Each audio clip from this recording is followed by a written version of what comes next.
Alright, we're back to part 2. So now we're going to go into John chapter 15, verse 20.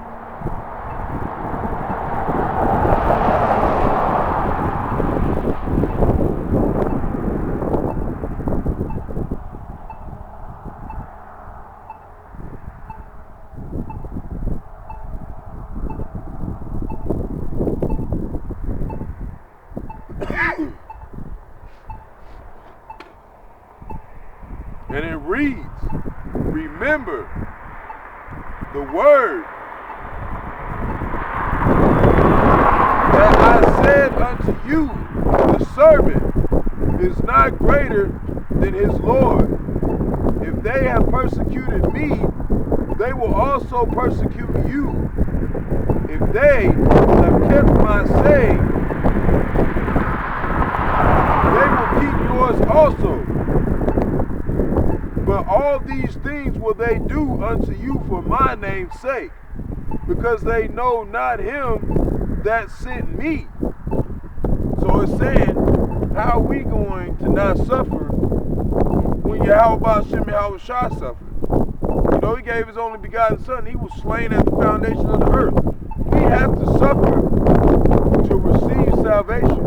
That's why I said in Acts 14:22, confirming the souls of the disciples and exhorting them, inviting them to continue in the faith, that we will what?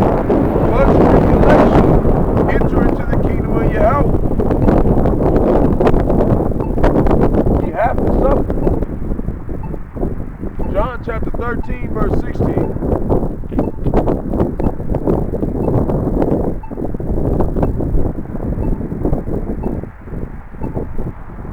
I know y'all heard the term, no pain, no gain. You're not going to gain a whole fucking universe and not suffer for it. It just don't make sense. And this is why people don't believe that we following the prophets. And prophets just basically, prophet means to prophesy. So I'm like a prophet too, but I'm just like, you know, I'm a new prophet. I'm you know, not necessarily a new one. You know, he said we learned this, we knew this stuff when we was, you know, as a little child, we knew this stuff. What I mean is like, I'm being born again. I'm being brought back. You know, I was somebody back then. I don't know who I was, but I do know I was calling on Yahawashi. Because what it say, what is done will be done again. If I was calling on Yahawashi this time, that means I was calling on Yahawashi last time. Lord willing, it makes sense to me, but we'll see. So verse 6. Oh wait, no. 13 verse 16. Salaki. This is the precept to the last verse I did.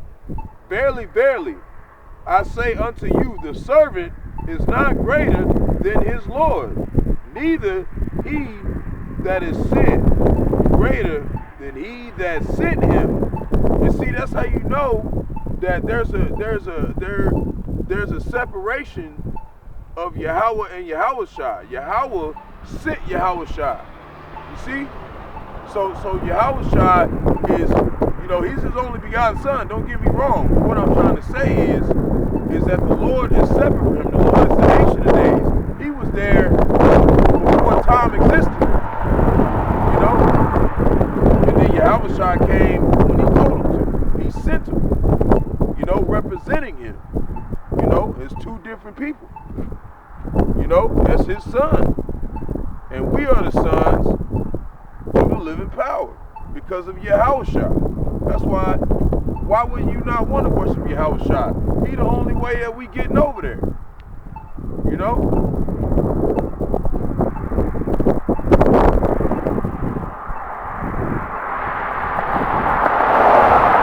But when we exalting Yahawashi, we are exalting the Father. We're basically thanking the Father for sending him to save us. It's the same thing. You know, we're not going off saying, oh, we just worshiping Yahawashi and we just excluding Yahawah out of the whole picture. What are you talking about? That doesn't make sense. You know? That doesn't make sense. So now we're going to go Colossians chapter 1 verse 12.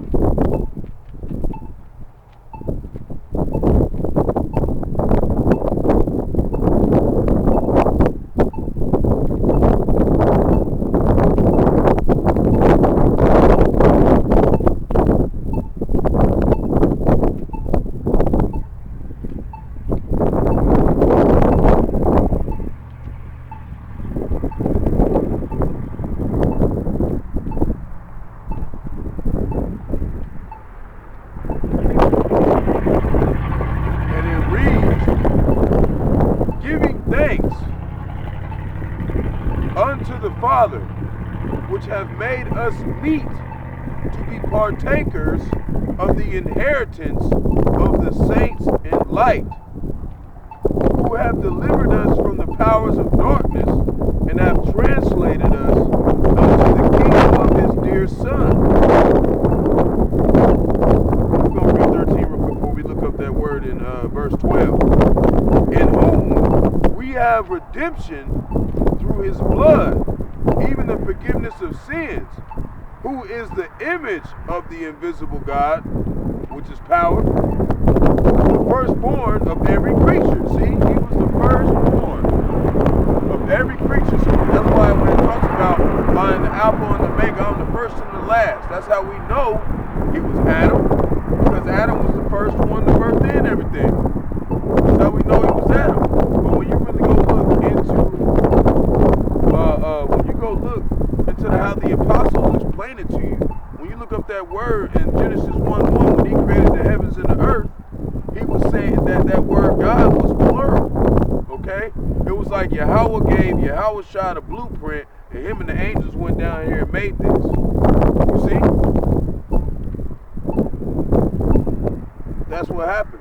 But we're going to go back to verse 12, and it talks about giving thanks, and it said it made us meet to be partakers, right?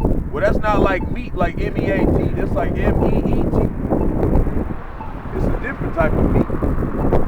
So we're going to do the strong definition. It's G2427.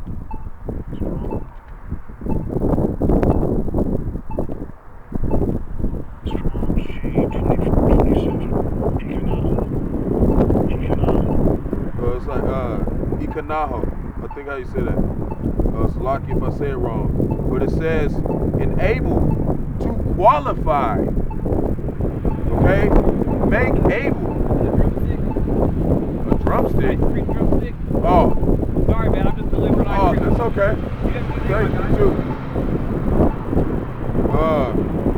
It said enable, qualify, to make able, to make meet. That's what he's doing. He's making us qualified.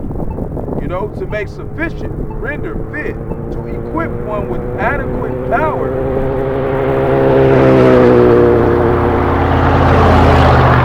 To perform duties of one. See, he's given us the ability to be able to understand this doctrine through our teachers, to be able to execute the job.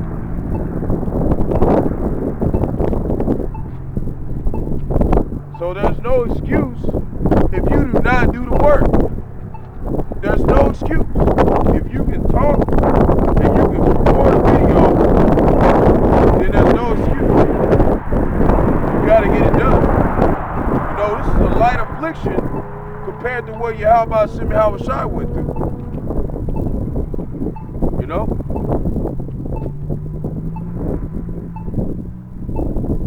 So now we're gonna do Isaiah chapter 54, verse 17.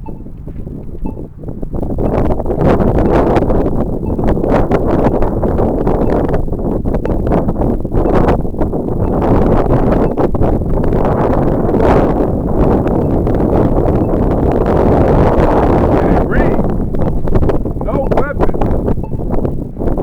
It says, no weapon that is formed against thee shall prosper, and every tongue that shall rise against thee in judgment thou shalt condemn. This is the heritage of the servants of the Lord, and their righteousness is of me, saith the Lord, Yahawashi. And what he's saying is you might, you have to condemn someone when they rise up against you and say, what you doing is not the work of the Lord. I had my own mama tell me that everything I'm doing is not of the Lord. Try to tell me that what I'm doing is going off. You know what I did? I hit it with Micah 7:10. What else you want me to do? You gonna repent and convert? Well, that's what's gonna happen. I'm not here to play no games with nobody. You think this is a fucking game? Keep talking that shit.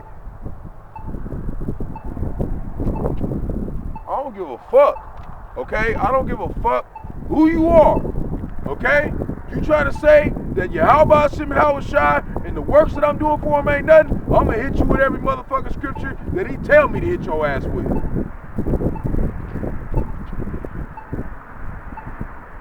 John, chapter 5, verse 46.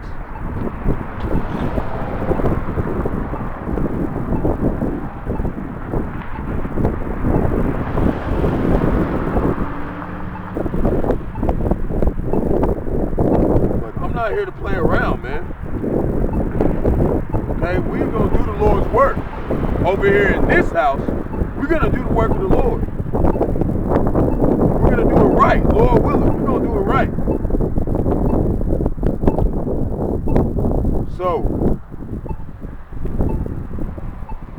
verse 24, right? No, John 5, verse 46. And it reads,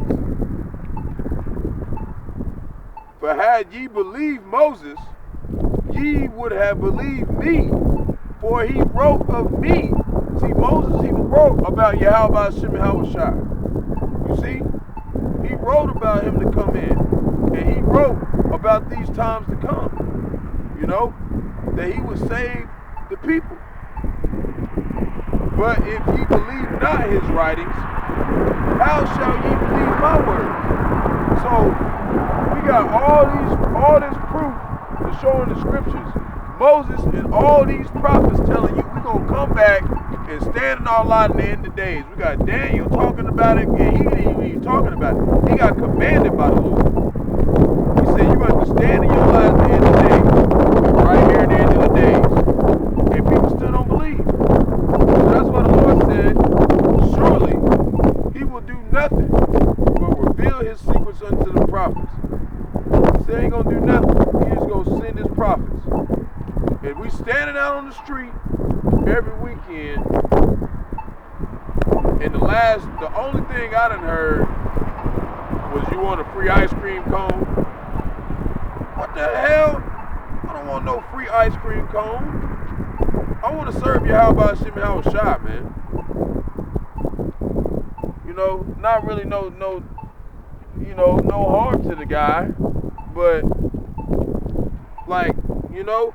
we don't know who we are. What if I am one of the chosen? You try to hand me an ice cream cone, man? We at the end of the fucking world, man.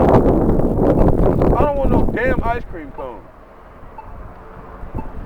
Isaiah chapter 19, verse 19. No, I'm not saying nothing wrong with ice cream, but hey, I'm over here doing the work right now. We're supposed to present ourselves as men. He said, you want ice cream cone? That's the first thing you gotta say to me. I'm out here in my damn garments and everything. It's 3 o'clock in the morning. This motherfucker asked me for a fucking ice cream cone, man. I'm finna go deliver ice cream. Well, shit. I'm glad I don't have your job. And it reads, in that day shall there be an altar to the Lord in the midst of the land of Egypt. What's that? Right here. This is the altar. Right here on the highway. So, if you say you love the Lord, and you're not standing on the altar as a sacrifice, Romans chapter 12, verse 1 and 2, then that shows you really don't love the Lord. of Egypt. We know this is Egypt. We got plenty of scriptures that tie into this place and spiritually Sodom and Gomorrah. Revelation chapter 11 verse 8 and everything else that we had to back it up. There's pyramids on the dollar. Okay? Egypt means slavery. I got to go to the plantation in 6 hours. 7 hours. 8 hours. And I just got off.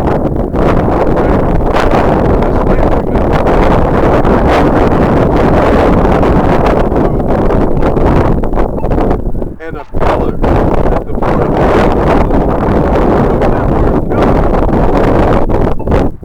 it's not talking about pillars.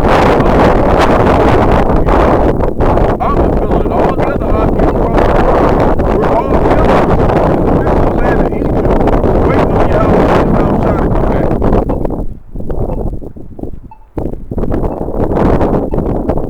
Week in and week out. So it says, for that word. Strong's H 4676. Metseva. That's how you say pillar.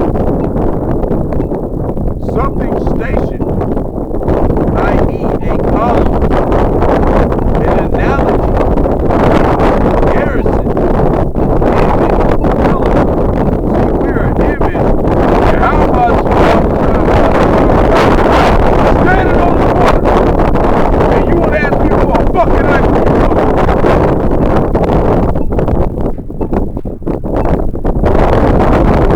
Verse 20. And it reads, and it shall be for a sign and for a witness unto the Lord and unto the Lord of hosts. We're doing this for the Lord.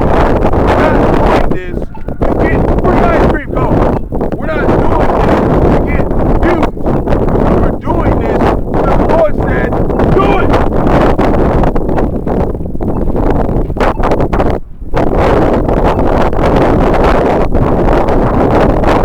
And it reads, but they shall cry unto the Lord because of the oppressors. He shall send them a Savior and a great one, and he shall deliver them. That's why we're doing it, because we believe we do what he says do. He's going to get us the fuck out of here.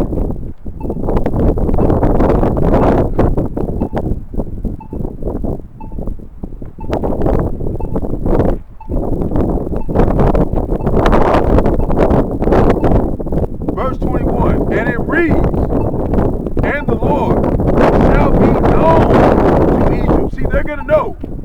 You know, right after they get done passing us that fucking ice cream, we get done teaching. Okay? And the Lord shall be known to Egypt, and the Egyptians shall know the Lord that day, that terrible day of the Lord, the day of judgment, and shall do sacrifice and oblation. Yea, they shall vow a vow unto the Lord and perform it. So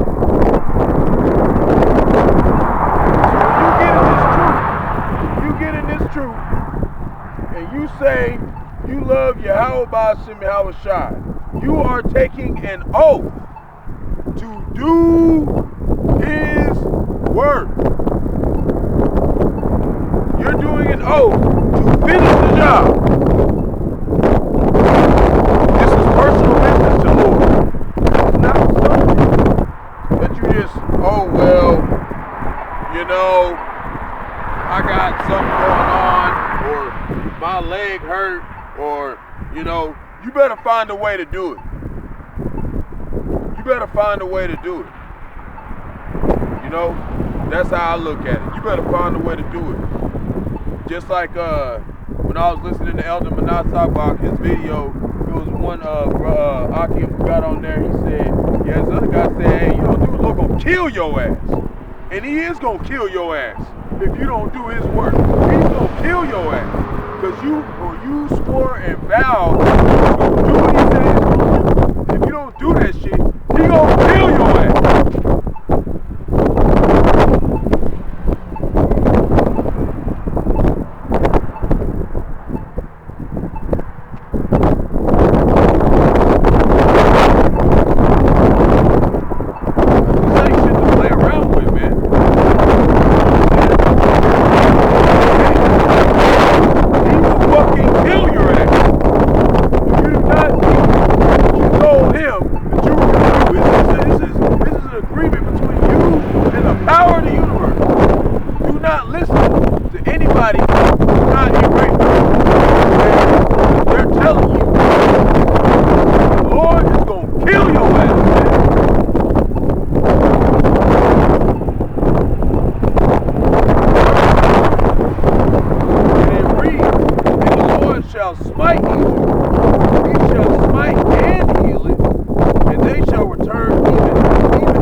Assyria, and the Assyrians shall come into Egypt, and the Egyptian into Assyria, and the Egyptians shall serve with the Assyrians, and that day shall Israel be the third with Egypt and with Assyria, even a blessing in the midst of the land, whom the Lord of hosts shall bless, saying, Blessed be Egypt my people, and Assyria the work of my hands, and Israel mine inheritance.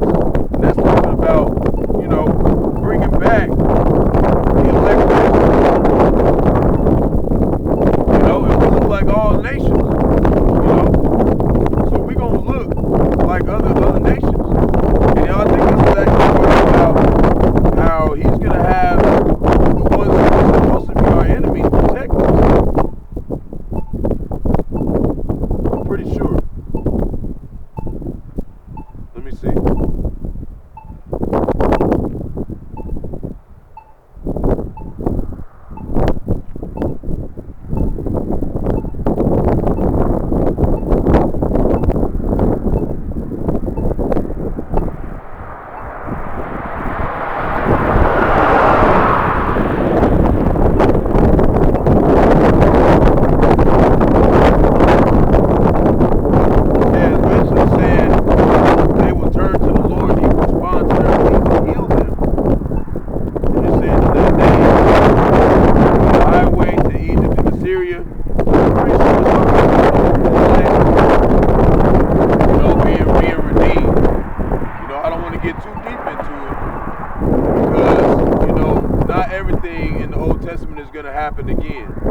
It talked about how Atham and said about the 3 days of darkness. It's not going to happen again. You know, stuff like that. You know, but there will be a highway in the midst of the land of Egypt. There will be a highway, and that highway is this truth. It's this truth, and you're vowed to the Lord. And you got to finish it all the way through.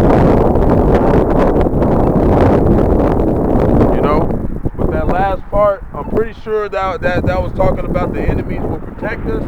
Well, I don't quote me on it, because I want to make sure and check with my elder. I want to check that, because I remember it's been a long time since I listened to this the rest of that lesson.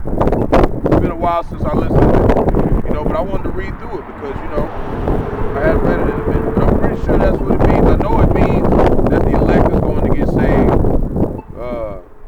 You know, starting over there in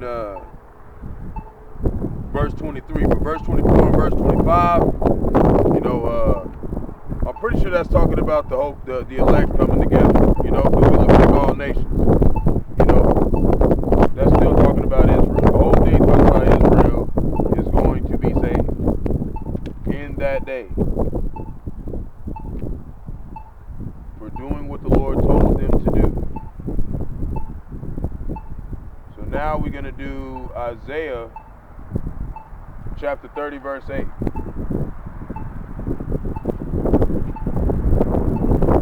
Wait, I think I already did that.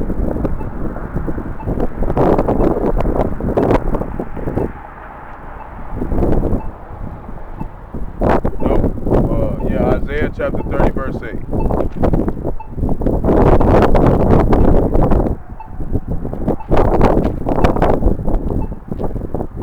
Yeah, you know, we all have a vow we have to complete, you know, and we all still in progress completing that vow. I'm still in progress completing mine, you know.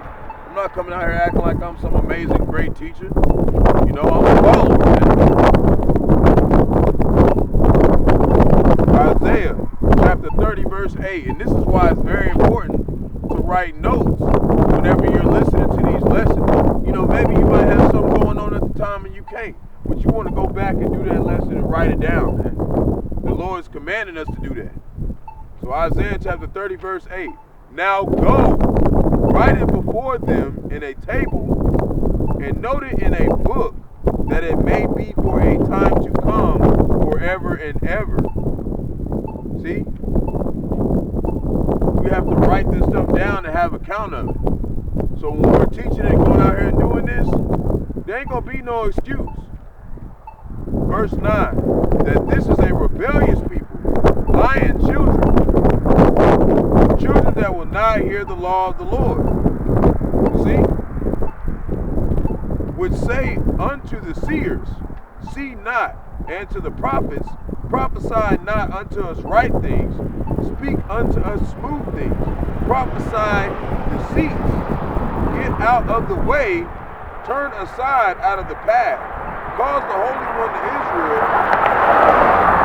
to cease from before us. And see, that's what they want the two-thirds is like. They don't want to hear the doctrine of Yahawah. They don't want to hear it. They want to hear Jesus Christ, so-called white man, come save their crusty ass. They're going to get blown up around with that doctrine. This is why we are teaching them not to do it. Or they're going to die. That's our job. We're supposed to teach Israel to comply. Do not believe in these false doctrines. And as the walk goes on, Great Millstone will vet you and everything. They will check you out, make sure your doctrine is not going off at all. You know, and you just keep studying along the way. They're going to guide you, man. If you're sincere, they're going to guide you. But it's not really too hard, you know. You actually can't believe it, man. I'm finna write down. I should have a pen. I'm gonna have to write down when I get back where I'm at. My activity over here. I have to write it down. Everything dealing with those couple scriptures that I want to make sure that I'm 100% correct on. Because there's one way to teach it, and there's one wrong way to teach it. I'm not trying to get nothing wrong. I ain't gonna act like I'm writing just wing it. Jeremiah chapter 30 verse 2.